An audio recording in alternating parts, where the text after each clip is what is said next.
एकनाथ शिंदे महायुतीला सोडणार का? जर पक्षाने परवानगी दिली तर एखाद्याचं नाव आणि अस्तित्व संपवायला वेळ लागणार नाही, हे शब्द उच्चारले गेले आणि महाराष्ट्राच्या राजकारणात शांततेऐवजी तणावाचं वातावरण निर्माण झालं. भाजपचे ज्येष्ठ नेते आणि मंत्री गणेश नाईक यांच्या या सूचक वक्तव्याने उपमुख्यमंत्री एकनाथ शिंदे आणि भाजपमधील संबंधांवरच प्रश्नचिन्ह उभं केलं आहे. ठाणे येथे झालेल्या एका कार्यक्रमात गणेश नाईक यांनी एकनाथ शिंदे यांचं नाव न घेता हे विधान केलं. मात्र राजकीय वर्तुळात हे वक्तव्य थेट शिंदेंनाच उद्देशून असल्याची चर्चा आहे. विशेष म्हणजे हे विधान अशावेळी समोर आलं आहे जेव्हा मुंबई महापौर पदावरून महायुतीत तीव्र मतभेद निर्माण झाले आहेत. मुंबई महानगरपालिकेच्या महापौर निवडीच्या पार्श्वभूमीवर शिंदे गटाने स्वतंत्र गटनोंदणीचा निर्णय घेतला.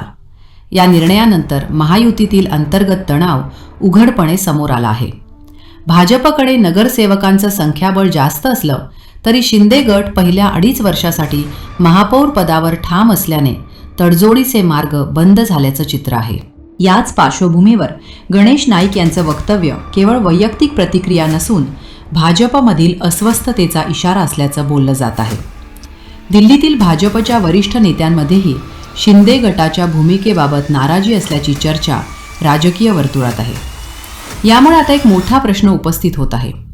भाजपला खरंच एकनाथ शिंदेंना पुढेही सोबत ठेवायचं आहे का? की मग एकनाथ शिंदेच भाजपच्या दबावाच्या राजकारणातून बाहेर पडण्याचा निर्णय घेत आहेत? शिंदे गटाकडून मात्र हे स्पष्ट केलं जात आहे की ते कोणत्याही दबावाला बळी पडणार नाहीत आणि आपल्या राजकीय अस्तित्वाशी तडजोड करणार नाहीत.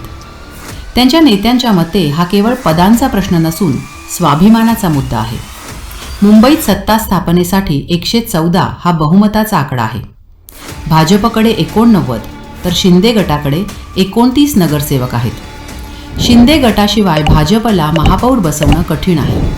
त्यामुळे हा संघर्ष आता केवळ महापौर पदापुरता मर्यादित न राहता महायुतीच्या भविष्यासाठी निर्णायक ठरत आहे. आता येत्या काही दिवसात देवेंद्र फडणवीस आणि एकनाथ शिंदे यांच्यात तोडगा निघतो की महाराष्ट्राच्या राजकारणात आणखी एक मोठा राजकीय वळण पाहायला मिळतं.